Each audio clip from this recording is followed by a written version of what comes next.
చూస్ country delight, live better. ఇప్పుడే country delight app ని download చేసుకోండి.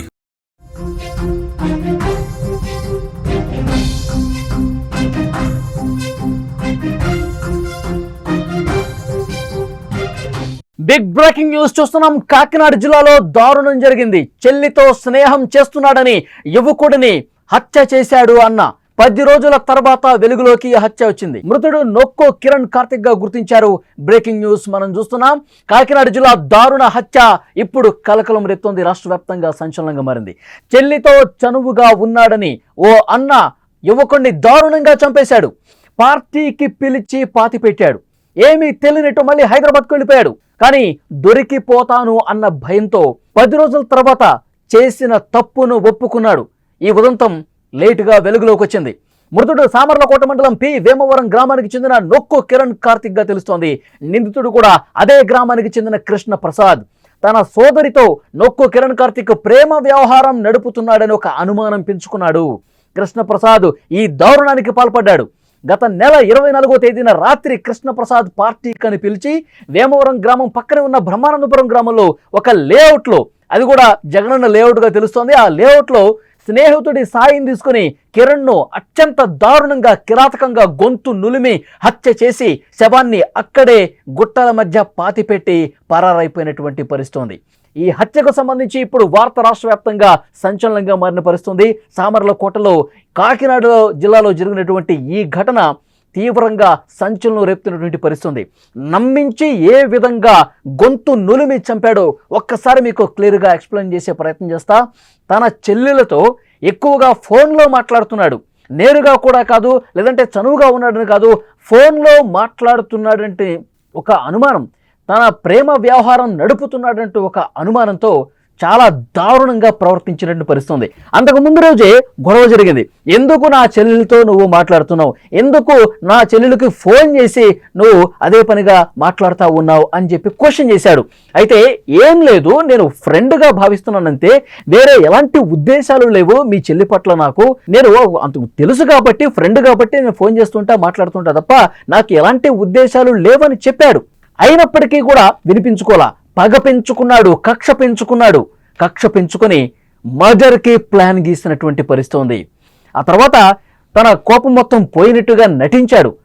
నీ పట్ల నాకు ఎలాంటి కోపము లేదు, ద్వేషము లేదు అని మాటలు కలిపాడు, నమ్మించే ప్రయత్నం చేశాడు. 2 రోజుల తర్వాత ఫోన్ చేశాడు. రా సరదాగా మందు కొడదామని చెప్పాడు, సరదాగా పార్టీ చేసుకుందామని చెప్పాడు. చెప్పి పిలిపించి తన ఫ్రెండ్ వినోద్ అనే వ్యక్తితో అతన్ని, కిరణ్ కార్తిక్ అనే అతన్ని పిలిపించి చాలా దారుణం అంటే దారుణంగా ప్రవర్తించినటువంటి పరిస్థితి ఉంది. లేఅవుట్లోకి వెళ్ళి, నిర్మానుష ప్రదేశానికి వెళ్ళి పార్టీ చేసుకుందామన్నాడు. పార్టీ చేసుకోవటానికి ఏమేం కావాలో అవన్నీ కూడా తనే తీసుకొచ్చి భుజం మీద చేయి వేశాడు. మనం ఫ్రెండ్స్, ఏవే చిన్న చిన్న గొడవలు జరుగుతూ ఉంటాయి, అదే మనసులో పెట్టుకోకు, రా కూర్చో, మనం పార్టీ చేసుకుందాం. భుజం మీద చేసి ప్రేమ ఉన్నట్టు, ఫ్రెండ్షిప్ చాలా బాగా ఉన్నట్టు నటించాడు. అది కూడా నమ్మినటువంటి కిరణ్ కార్తిక్ అతనితో పాటు కూర్చొని పార్టీలో నిమగ్నమయ్యాడు. పార్టీ అరగంట అయింది, చాలా సరదా సంభాషణ జరుగుతుంది. 30వ గంట అయింది, చాలా సరదాగా మాట్లాడుకుంటూ ఉన్నారు, జోకులు వేసుకుంటూ ఉన్నారు. గంట తర్వాత కొంత మత్తులోకి జారుకున్న తర్వాత మళ్ళీ స్టార్ట్ చేశాడు. ఎందుకు నా చెల్లెలతో నువ్వు మాట్లాడుతున్నావు, మళ్ళీ మొదలు పెట్టేశాడు. నా చెల్లెలకి నువ్వు ఎందుకు ఫోన్ చేస్తా ఉన్నావు, ఎందుకు మాట్లాడుతున్నావు, ఏంటి నీ కథ అని చెప్పాడు. అతను మళ్ళీ కూడా ఇదే మాట చెప్పాడు. ఎలాంటి ఉద్దేశం లేదు, నా మనసులో ఎలాంటి చెడు ఉద్దేశం లేదు, ప్రేమ అంతకంటే లేదు. నేను మీ చెల్లెలకి ఊళ్ళో ఉన్నటువంటి అమ్మాయే కదా, నాకు తెలిసినటువంటి అమ్మాయే కదా, ఫ్రెండ్ కదా అని చెప్పి నేను అప్పుడప్పుడు ఫోన్ చేసి మాట్లాడుతూ ఉంటాను తప్ప వేరే ఉద్దేశాలు ఏమీ లేవని చెప్పినప్పటికీ పగ పెంచుకున్నటువంటి, అప్పటి వరకు మంచిగా నటించినటువంటి అతను, ఆ చెల్లెల అన్న మంచిగా అప్పటి వరకు నటించి ఒక్కసారిగా గొంతు మీద చెయ్యి వేసి గట్టిగా అదిమాడు. ఇంకా గట్టిగా గొంతు మీద నొక్కే ప్రయత్నం చేశాడు. అలాగే గొంతు పట్టుకొని నులిమి అతను కాళ్ళు చేతులు ఆడిస్తూ ఉన్నాడు. పక్కనే ఇంకొక ఫ్రెండ్ని తోడు తీసుకొచ్చాడు కదా, అతను కాళ్ళు చేతులు పట్టుకోవడం, ఇతను గొంతు నొక్కటం, బలంగా గొంతు నొక్కి గొంతు నులిమి చాలా అంటే చాలా దారుణంగా, అమానుషంగా, కర్కశంగా ప్రవర్తించి చంపేసినటువంటి పరిస్థితి. అతను చనిపోయిన తర్వాత ఆ లేఅవుట్లోనే గోతి తీసి ఆ గోతిలో కిరణ్ కార్తీక్ని అందులో పడేసి మట్టి కప్పేసి ఏమీ తెలియనట్టుగా అక్కడి నుంచి మెల్లగా జారుకున్నాడు. ఇది తెలీదు కిరణ్ కార్తీక్కి. ఫ్రెండ్స్ అయిపోయారు కదా, మళ్ళీ నా మనసులో ఏమీ లేదు, పార్టీ చేసుకుందాం అన్నాడు కదా, వెళదాం, సరదాగా సంభాషిద్దాం, మాట్లాడదాం, కలిసి కూర్చుందాం, మళ్ళీ ఫ్రెండ్స్ అయిపోదాం అనుకున్నాడు. కానీ ఇంత ఘోరానికి తెగబడతాడు, చంపే కుట్ర చేస్తాడు, చంపుదామన్న ఒక ప్లాన్ గీశాడు అని కిరణ్ కార్తీక్ అనుకోలేదు. అటువైపు అసలు ఆలోచనే పోలేదు. నమ్మాడు ఫ్రెండ్ కదా అని చెప్పి, తన ఫ్రెండ్ అన్నయ్య కదా అని చెప్పి నమ్మి అక్కడికి వెళ్ళి పార్టీకి వెళితే చాలా దారుణంగా గొంతు నురిమి చంపేసినటువంటి పరిస్థితి. మళ్ళీ అనుమానం రాకుండా అక్కడే పూడ్చిపెట్టిన తర్వాత ఇద్దరు అక్కడి నుంచి వెళ్ళిపోయారు. ఆ తెల్లవారే హైదరాబాద్కు వెళ్ళిపోయాడు. హైదరాబాద్లో తల్లిదండ్రులతో కలిసి ఉంటున్నాడు. హైదరాబాద్లో 10 రోజుల పాటు ఉన్న తర్వాత పోలీసులు కేసు నమోదు చేసి దర్యాప్తు చేస్తున్న క్రమంలో, గాలింపు చేస్తున్న క్రమంలో నేను ఎక్కడైనా దొరికిపోతాను అన్న భయంతో, మా ఇంటికి పోలీసులు వచ్చేస్తారు, నన్ను పట్టుకుంటారు, నన్ను జైల్లో వేస్తారు, ఈ భయం పట్టుకుంది. రాత్రిళ్ళు నిద్ర పట్టలేదు. వెంటనే అతను వీఆర్ఓ దగ్గరికి వచ్చాడు. స్థానిక అధికారులకి కలిసి సమాచారం ఇచ్చాడు.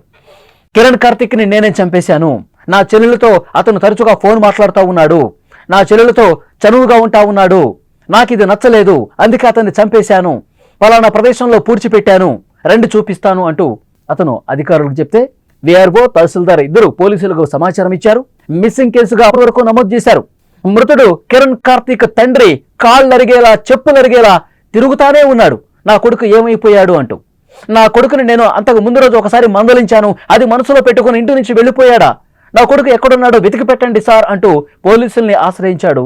కనపడిపోయేసరికి పోలీసులు 10 రోజులుగా వెతుకుతూనే ఉన్నారు. ఇప్పుడు ఈ విషయం తెలిసేసరికి ఇద్దరు అత్యంత దారుణంగా తన కన్న కొడుకుని చంపేశారు అన్న వార్త తెలిసి ఆ తండ్రి కన్నీటి పర్యంతమవుతున్నాడు. ఆ గ్రామంలో విషాద ఛాయలు అలుముకున్నాయి. ఆ మృతుడి తండ్రి బాధ మాటల్లో చెప్పలేని పరిస్థితుంది. నమ్మించి ఫ్రెండ్షిప్ పేరుతో నటించి గొంతు నులిమి చంపారు అన్న వార్త తెలిసి ఆ తండ్రి ఒక్కసారిగా కుప్ప కూలిపోయినటువంటి పరిస్థితి ఉంది. ఘటనా స్థలానికి పోలీసులు చేరుకున్నారు, అధికారులు చేరుకున్నారు. ఎక్కడైతే కిరణ్ కార్తీక్ని నేను చంపేశానో ఇక్కడే పూడ్చిపెట్టాను అని ఆ ప్రదేశాన్ని కూడా చూపించారు. ఆ ప్రదేశంలో తవ్వారు. 10 రోజులు అయ్యేసరికి మృతదేహం పూర్తిగా కుళ్ళిపోయినటువంటి పరిస్థితి ఉంది. మృతదేహాన్ని స్పాట్లోనే పోస్ట్ మార్టం చేసి, ఆ మృతదేహాన్ని అక్కడే పోస్ట్ మార్టం చేసి ఆ కుటుంబానికి అప్పగించినటువంటి పరిస్థితి ఉంది. ఆ తండ్రి ఒకటే చెప్తా ఉన్నాడు, నా కొడుకుని చాలా దారుణంగా గొంతు నులిమేసి, ఒకడు కాళ్ళు చేతులు పట్టుకుంటాడు, ఇంకొకడు గొంతు మీద చేపెట్టి చాలా బలంగా నొక్కి నొక్కి నులిమి చంపేశారు నా కొడుకుని.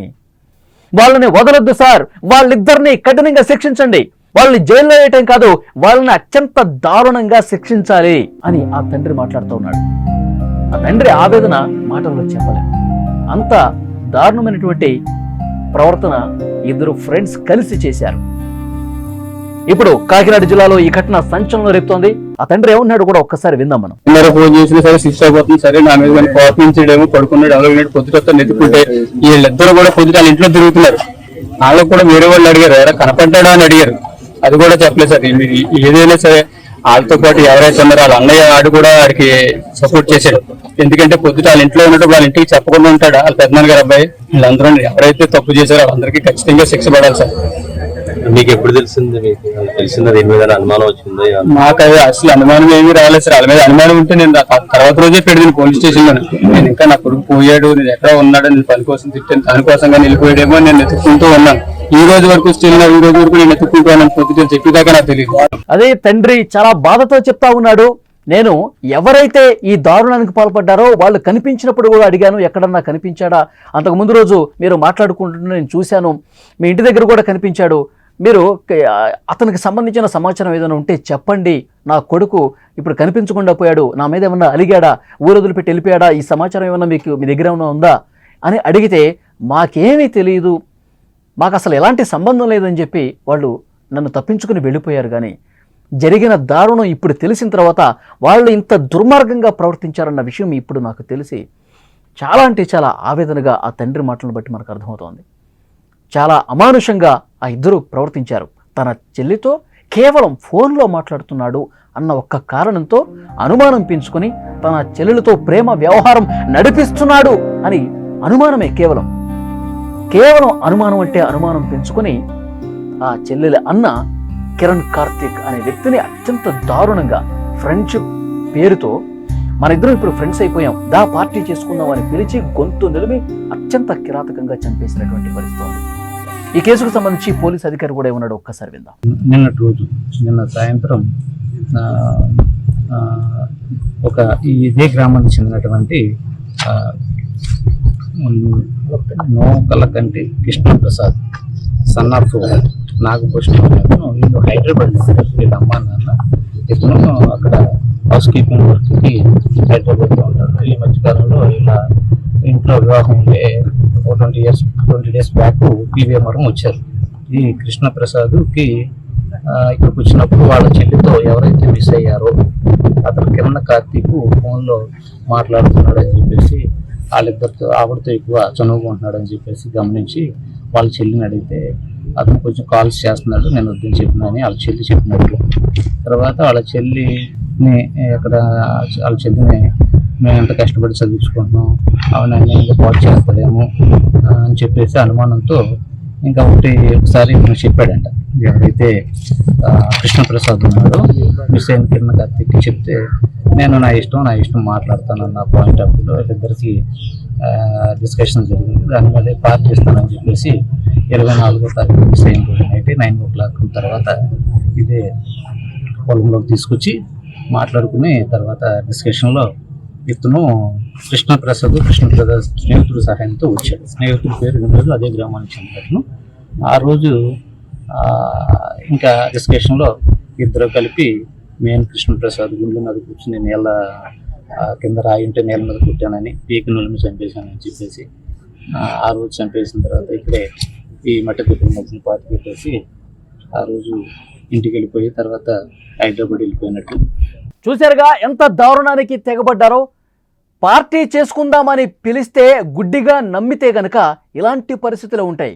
ఏ పుట్టలో ఏ పాముందో ఎవరికి తెలియదు, ఎవరు ఎలాంటి ఆలోచనతో మనల్ని పిలుస్తున్నారో తెలియదు. ఒకవేళ పార్టీ అని చెప్పి నిర్మానుష ప్రదేశానికి వెళితే గనక మన ప్రాణాలు పోయినట్టేనా? ఫ్రెండ్షిప్ పేరుతో స్నేహ భావంతో నటిస్తూ ఎవరు ఎక్కడ గొంతు కోసేస్తారో తెలియని పరిస్థితి.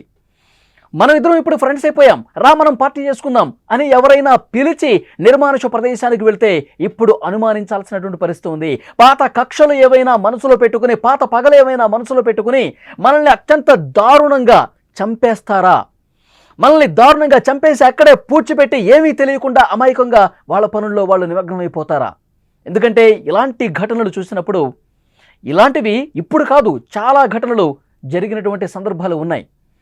రా మనం ఫ్రెండ్స్, మనం పార్టీ చేసుకుందాం అని నిర్మానుష ప్రదేశానికి తీసుకెళ్ళి, ఎవరూ లేని ప్రదేశానికి తీసుకువెళ్ళి అత్యంత దారుణంగా చంపేసినటువంటి ఘటనలు ఈ మధ్యకాలంలో చాలానే జరుగుతున్నాయి. కాబట్టి ఎవరిని గుడ్డిగా నమ్మద్దు.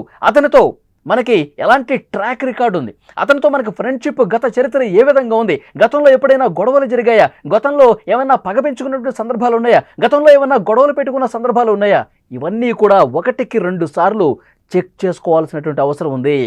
రా ఇప్పుడు మనం ఫ్రెండ్స్ అయిపోయాం, మనం పార్టీ చేసుకుందాం, మనం చిందులేద్దాం, మనం డ్యాన్స్లేద్దాం, వీఆర్ గుడ్ ఫ్రెండ్స్ అని ఎవరైనా చెప్పి ఏకాంత ప్రదేశానికి తీసుకువెళ్తున్నారు అంటే 1-2 సార్లు ఆలోచన చేయాల్సినటువంటి పరిస్థితి ఉంది అని ఈ ఘటన రుజువు చేసింది.